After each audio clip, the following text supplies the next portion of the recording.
Assalamualaikum warahmatullahi wabarakatuh. Bagaimana kabarnya kakak? Mudah-mudahan dalam keadaan sehat selalu ya. Hari ini kita akan belajar tematik 3G subtema 1, pembelajaran 1 dan pembelajaran 2.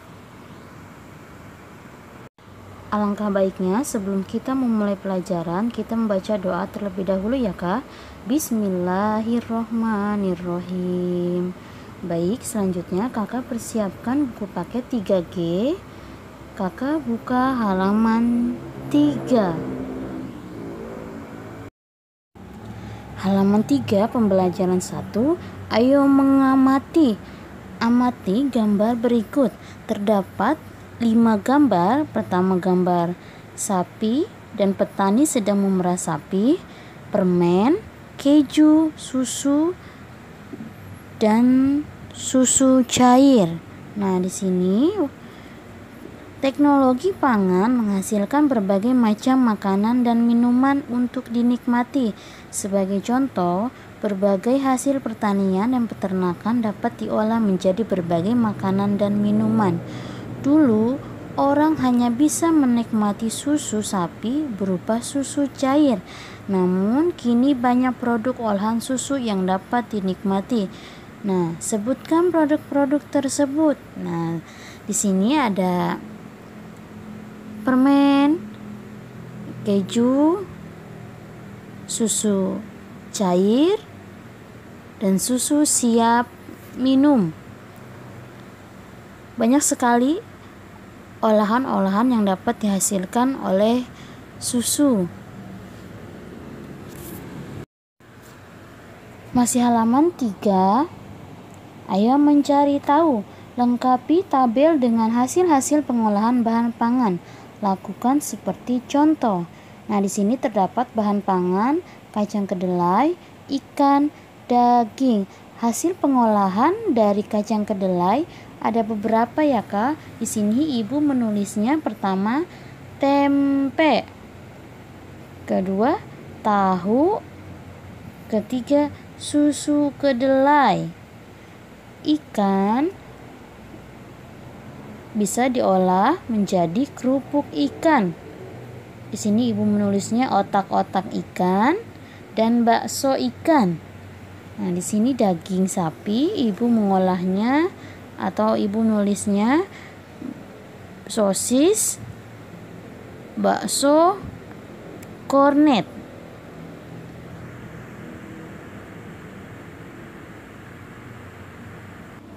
Di halaman 4, selanjutnya halaman 4, terdapat teks teknologi pangan. Dalam kehidupan, manusia memiliki kebutuhan dasar berupa pangan, sandang, dan papan.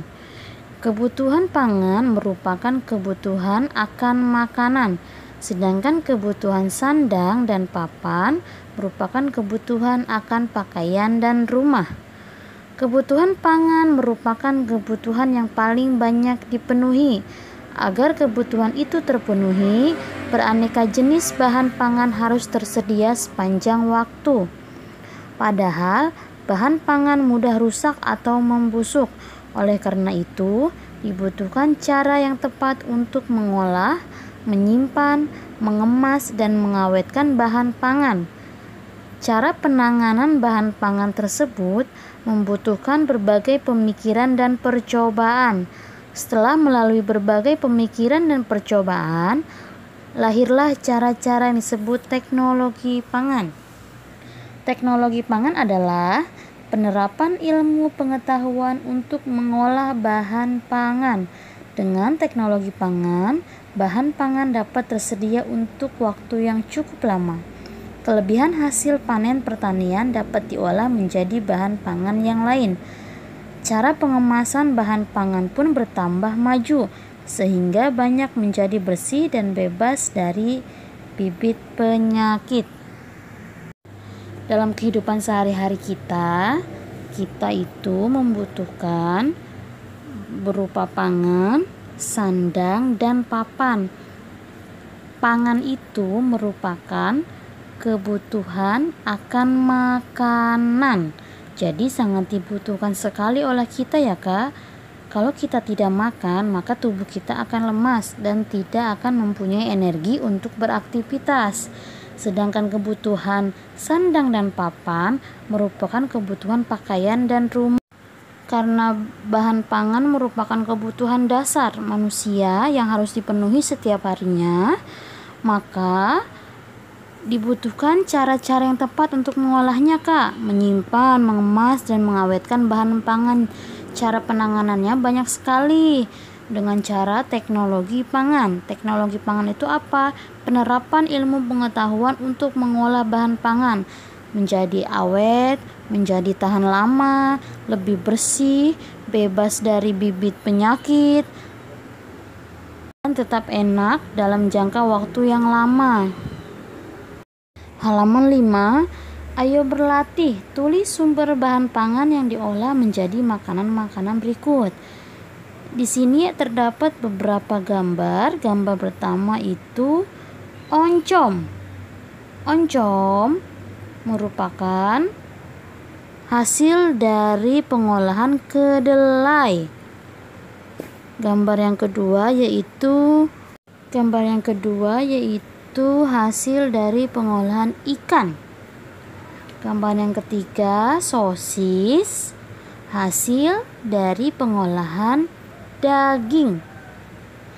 Gambar keempat yaitu nata de coco, hasil dari pengolahan kelapa. Gambar yang kelima yaitu es krim, hasil pengolahan dari susu. Selanjutnya ayo membuat tempe. Teknologi pangan tidak selalu dilakukan dengan cara yang rumit dan berbiaya mahal.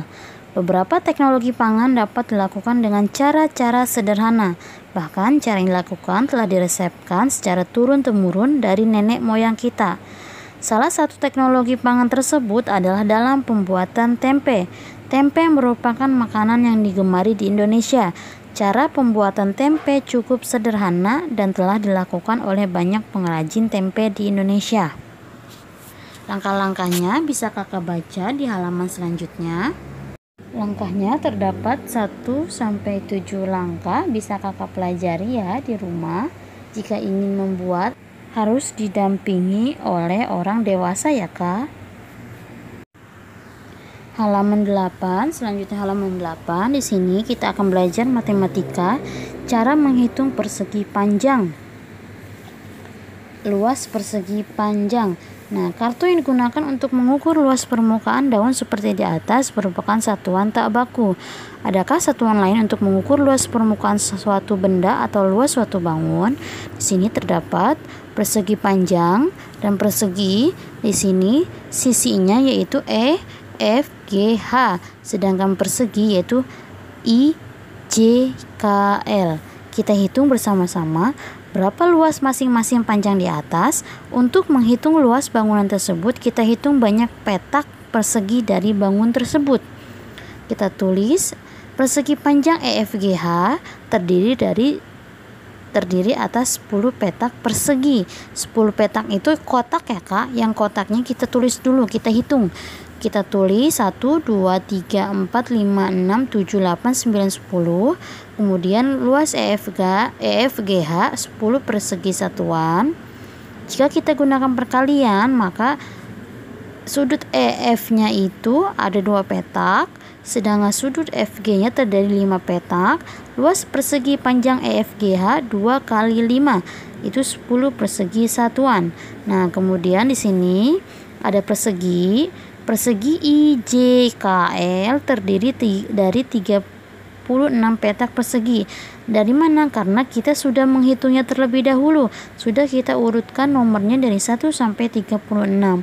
Jika ingin mencari dengan perkalian, kita gunakan sisi IJ ada berapa petak? Yaitu 6 petak. Sisi JK ada berapa petak? Yaitu ada 6 petak. Maka luas persegi panjang IJKL 6 dikali 6 sama dengan 36. kita akan mengerjakan halaman 9 bersama-sama sebagai contoh agar kakak dapat mengerti. Kemudian halaman 9 kakak di buku paket kakak masih kosong. Di sini ibu sudah menulisnya atau mengurutkannya setiap kotak atau setiap petak. Kita di sini pertama persegi panjang ABCD. Ibu sudah mengurutkan nomornya, itu 1, 2, 3, 4, 5, 6. Kemudian gambar kedua atau luas persegi panjang yang kedua itu EFGH. Ibu sudah mengurutkannya dari 1 sampai dengan 18. Setiap petaknya dihitung ya kak. Nah kemudian persegi panjang selanjutnya IJKL. Ibu sudah menulisnya, mengurutkannya 1 sampai 12. Kemudian persegi panjang MNOP, ibu sudah mengurutkannya 1 sampai 12.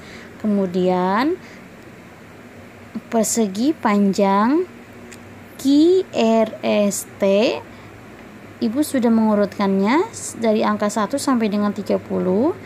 Kemudian persegi, ibu sudah mengurut CDEF, ibu sudah mengurutnya 1 sampai 4. Kemudian bangun luas persegi OPQR, ibu sudah mengurutkannya itu hanya 1 angka saja.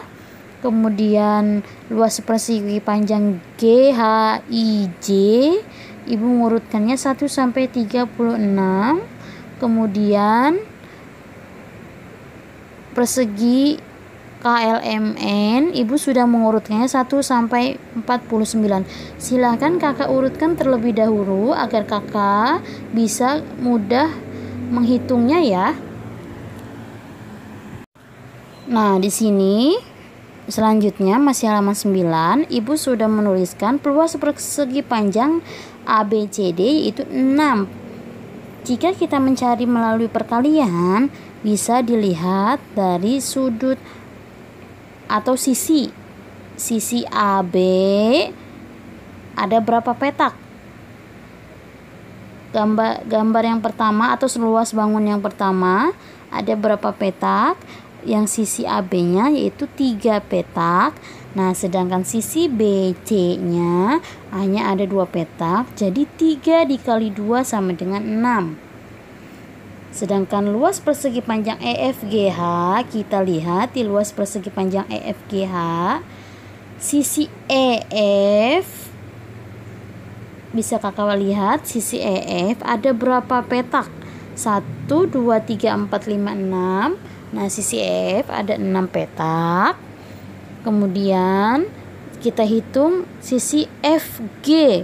Kakak lihat sisi FG ada berapa petak? 1, 2, 3. Jadi 6 dikali 3 sama dengan 18. Ini cara perkalian ya kak. Selanjutnya kakak silahkan diisi sendiri ya kak. Kakak hitung terlebih dahulu perkaliannya agar kakak paham dan tidak lupa cara perkalian. Selanjutnya kakak buka halaman 10. Halaman 10 kita bernyanyi bersama-sama ya kak.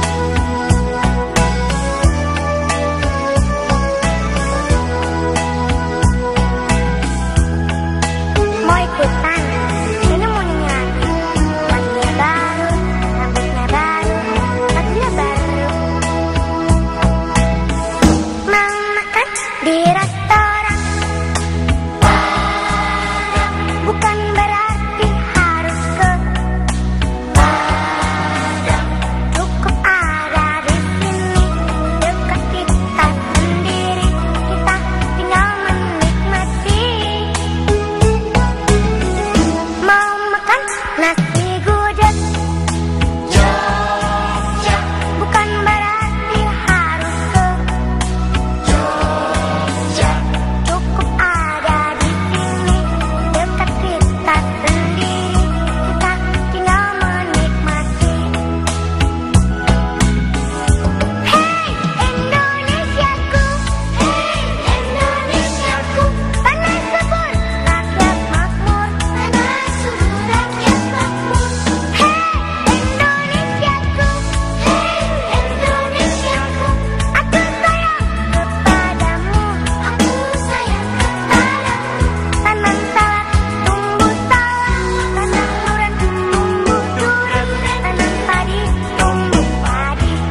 buah jeruk.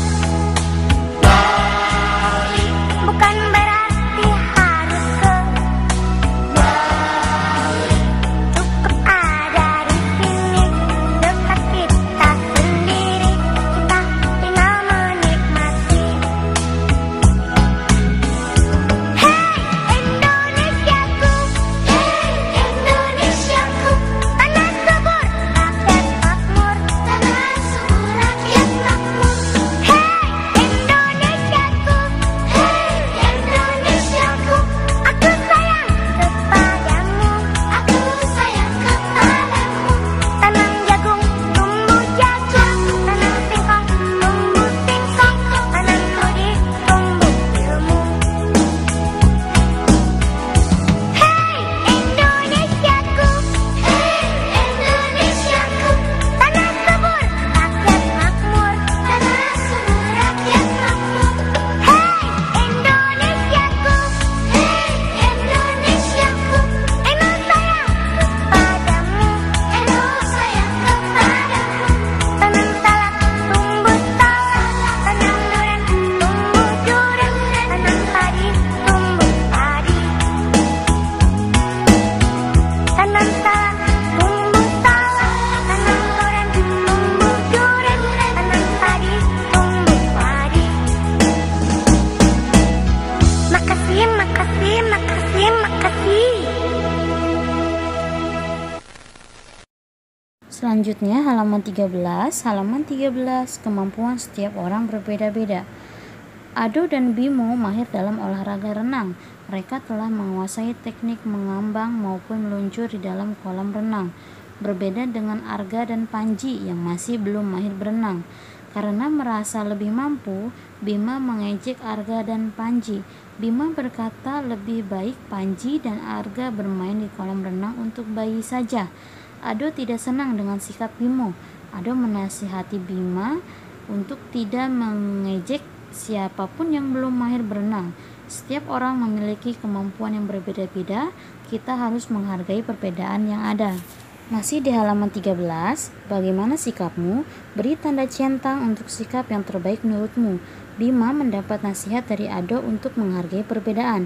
Sikap yang seharusnya ditunjukkan Bima adalah: pertama, mengajak Arga dan Panji berlatih berenang bersama. Ya, itu merupakan sikap yang baik. Jadi dicentang. Yang kedua, terus mengejek Arga dan Panji. Itu perbuatan tidak baik. Jadi diberi tanda silang. Selanjutnya, meminta maaf kepada Arga dan Panji. Itu perbuatan yang baik. Jadi dicentang. Selanjutnya, tertawa sambil meninggalkan Arga dan Panji dan Ado. Itu perbuatan tidak baik. Jadi diberi tanda silang. Berterima kasih kepada Ado yang telah mengingatkannya. Itu perbuatan yang baik. Jadi dicentang. Selanjutnya, marah kepada Ado karena telah dibuat malu di depan Panji dan Arga. Itu perbuatan tidak baik. Kita harus selalu memaafkan ya kak. Jadi diberi tanda silang. Halaman 14. Perbedaan adalah anugerah dari Tuhan yang Maha Kuasa. Dimanapun kita berada, kita akan menemukan perbedaan. Penumpang bus di terminal memiliki tujuan yang berbeda-beda. Pengunjung restoran memiliki selera makan yang berbeda-beda. Teman-teman di sekolah memiliki hobi yang berbeda-beda. Di rumah, kita pun sering kali menemui perbedaan. Perbedaan kesukaan dan kebiasaan mungkin saja ada di antara anggota keluarga. Bahkan dua orang anak kembar pun sering kali berbeda kebiasaan. Perbedaan merupakan sesuatu hal yang biasa. Oleh karena itu, kita harus dapat menyikapi setiap perbedaan dengan sikap yang terpuji. Perbedaan bukanlah sesuatu yang harus dipermasalahkan. Dengan adanya perbedaan, hidup kita akan semakin lengkap.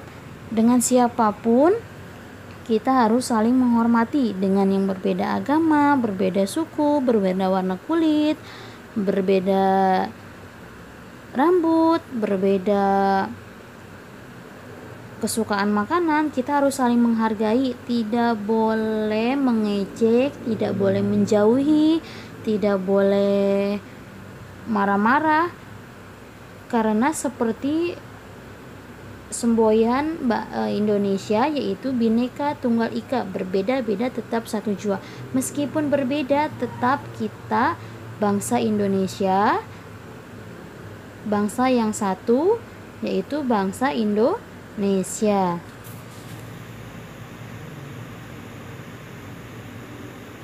Selanjutnya halaman 15, pengolahan tanaman lidah buaya. Kita tentu telah mengenal tanaman lidah buaya sejak dulu. Tanaman ini digunakan sebagai penyubur rambut, penyembuh luka, dan untuk perawatan kulit. Di Indonesia, tanaman ini banyak dibudidayakan, salah satunya di kota Pontianak, Kalimantan Barat. Di kota Pontianak terdapat tempat penelitian yang bernama Aloe Vera Center. Di tempat ini, tanaman lidah buaya diteliti, diolah, dan dikembangkan menjadi berbagai bentuk produk makanan. Ternyata, selain dimanfaatkan untuk kosmetik dan obat, tanaman ini juga dapat diolah menjadi makanan dan minuman. Makanan seperti dodol, manisan, jeli, permen, coklat, dan kerupuk dapat dibuat dari tanaman lidah buaya. Minuman seperti teh dan sari lidah buaya juga dapat dibuat dari lidah buaya. Makanan atau minuman itu dibuat dengan berbagai teknik produksi pangan. Bagian awal proses produksi adalah perebusan lidah buaya untuk menghilangkan lendirnya. Selanjutnya, proses produksi menjadi bermacam-macam sesuai kebutuhan. Misalnya, pada pembuatan jeli, lidah buaya dihancurkan, diberi gula, dan dijemur. Setelah proses produksi selesai, tahap selanjutnya adalah pengemasan. Pengemasan harus dilakukan sebaik mungkin agar udara tidak masuk sehingga makanan atau minuman menjadi tahan lama.